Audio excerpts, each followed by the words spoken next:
Hello, everybody. I am back once again with Konstantinos from Para Bellum Wargames to talk about this week's Spotlight. And this week, you're going to be delving into the Lodge of Avon and some of the orders of the, I suppose, the 100 Kingdoms these days, but not at the time.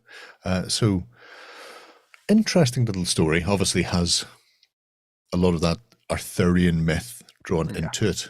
Yeah. But at the same time, it shows, I suppose, the more grounded reality of knightly orders being set up and being placed. And then also it has that sort of the field of cloth of gold feel of the medieval period when people were drawn in by royalty or by leaders to take part in these massive spectacles. So it has a touch of the mundane alongside the mythical, which is an interesting sort of brush to paint with. I think in general that could be used to describe what we're doing with the 100 Kingdoms Yeah. in a way that we want them to be fantasy heroic, but grounded fantasy heroic, that there's always two sides to everything. That includes, if it's not portrayed most prominently, with the orders, I think. It is the key concept of the orders that they are heroic and larger than life in a way, but ultimately human and therefore flawed. This is something like we don't want the classic trope of the paladin to be prevalent in a way. Like they're all good. Whatever they do, they touch stuff and they turn into gold. No, they are humans. They strive towards a goal. Some achieve more than others, yes, but at the end of the day, they all have flaws. They carry their own burdens as individuals. And an individual with that much power and possibly a lot of burden can be very dangerous and can go sideways very fast. Yeah. And again, it also brings in Charles and shows his genius at building bridges and consolidating power, with how he sort of resurrected people's faith in the orders after the Red Years as well. Yeah, he was great at marketing, let's put it that way. So yeah, brand management. He was. The story of Charles is exactly a story of uniting different and opposing schools of thought in general.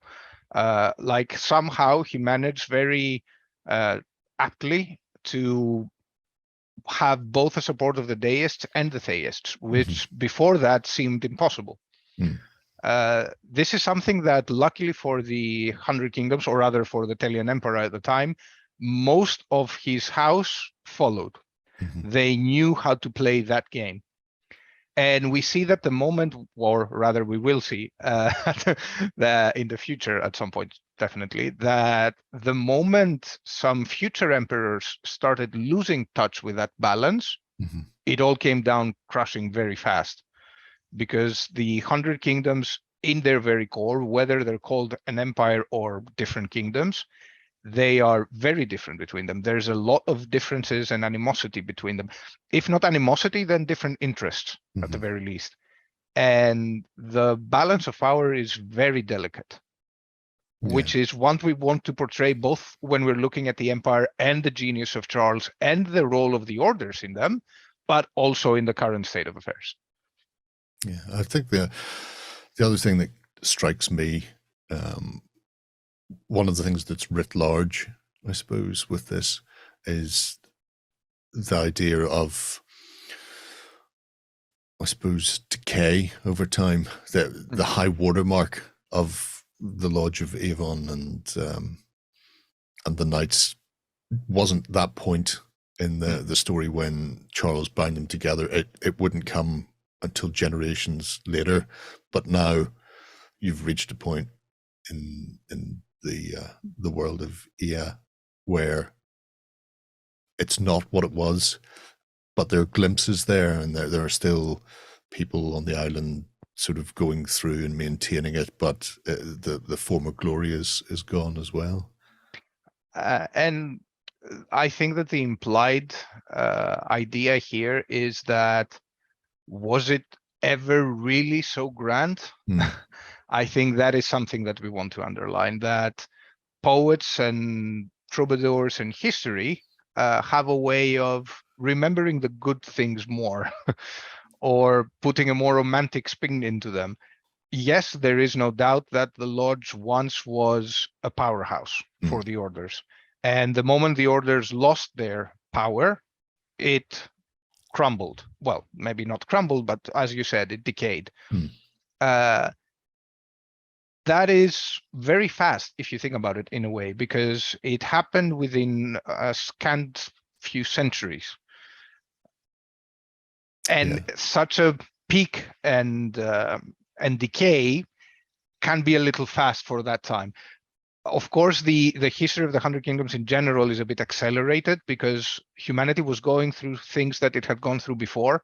So everything happens a little faster. They are more experienced as a civilization to completely disregard something that so far held so much power. And so I think that is also an interesting kind of implication there about how quickly the 100 Kingdoms adapt and change, which is their strength, but also their weakness at times. The orders themselves, several of them have been name checked in various bits of literature throughout Conquest so far. So we know that the Order of the Sword did something magnificent, but almost self-destructive against the Nords to hold those back. That is true.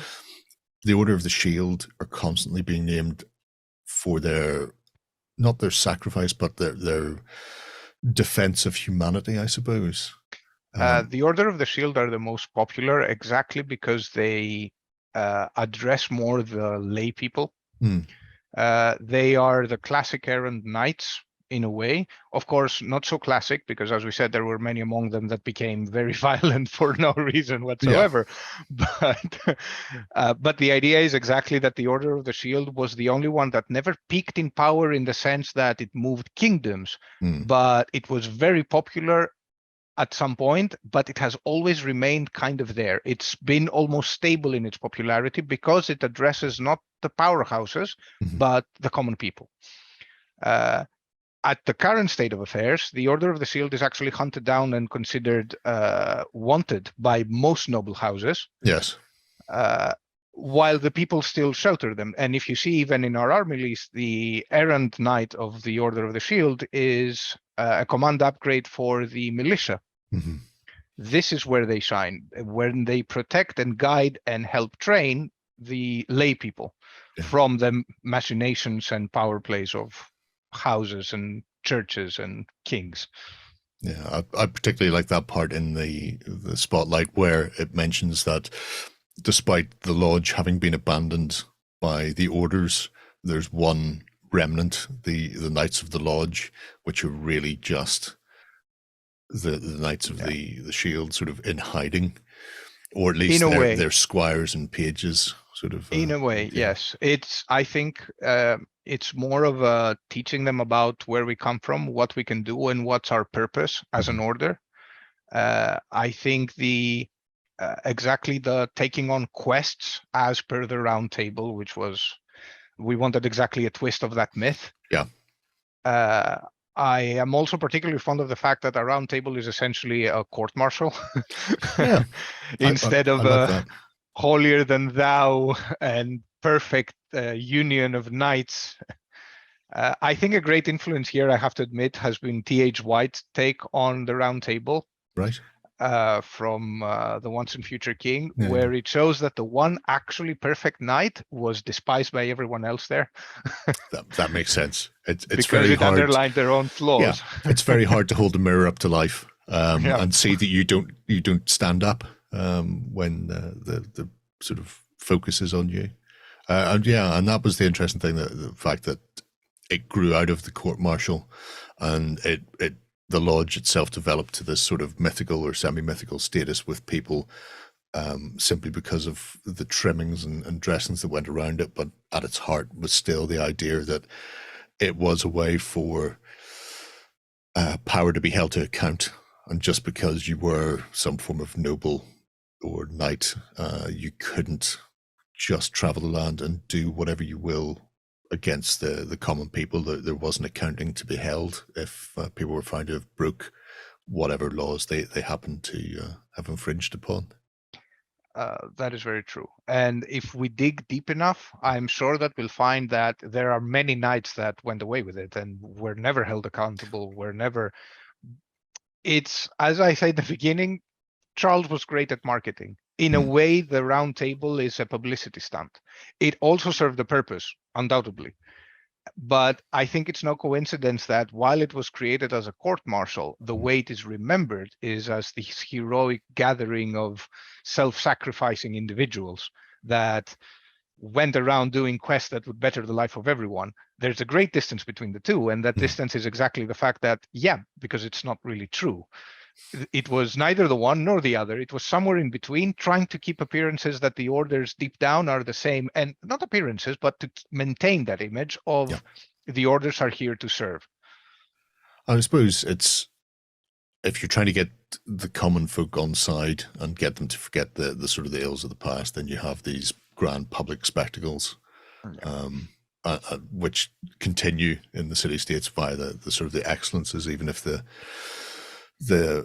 underlying reason for them has gone away, and the sort of the pomp. I suppose it's like one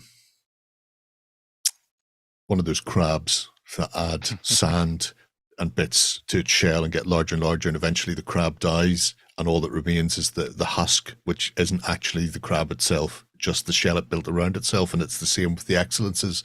It's not the tribunals, it's not the court martials, it's not power being held to account. It's the grand spectacle every 5 years of a lot of people showing up, nobles and common alike, and drinking and feasting and fighting. And it looks spectacular, and people may get a job or a step up on the ladder of nobility because of it. But it's a shell. It's not the substance of what it was. On the other hand, it is important to keep those shells, though. I think that is exactly because for some time they might decay and they might hold little substance, but they are still there to offer a chance for the substance, which I think is important. And it's also very human that these things are held by tradition more than anything. Sure. But eventually they start becoming possibly what they used to be, and to hold exactly substance, to hold something to offer, to have something to offer. Well, I mean, with the Knights of the Lodge there, you've got that the romanticism of Arthur as well. There's always the possibility that the Knights of the Shield, the Order of the Shield, will someday recoup their power, or be able to sort of stand in honest daylight once again without having to shelter behind another name. But if I'm honest, I think many of them actually enjoy this type of existence, the renegade hero in a way. Yeah, Zorro, Robin of Locksley, running about, nobody really knows who they are. And doesn't it feel very, if you think about it, they once held lex talionis, which allowed them to judge anyone regardless of station or birth. They don't, but they still hold that book. Like you haven't seen concepts, but if you eventually, which you will, I think sooner rather than later, if I'm correct. If you look at their concept, they still have the book that is implied to be lex talionis with them, even though it holds no power. But holds no weight. Yeah. I think they enjoy the fact it validates more what they're doing both in their eyes, but also in the eyes of the common people, that we do this despite of the fact we're not allowed to. This is very important to us. Yeah. No, it's a very short little snapshot, but it throws up a lot of ideas, not just about the lore itself, but also about sort of armies you can build around it and focusing in on it. So there we have it, folks. The Lodge of Avon. If that's calling to you, you can go over and check out the spotlight now on Para Bellum's website. And if you've any questions for Konstantinos or the guys, drop them below and we'll get you an answer. But until next time, bye-bye. Go ahead and check out our other content on screen now. And while you're at it, why not hit subscribe and remember to ding our dong. Go on, you know you want to click it. Go on.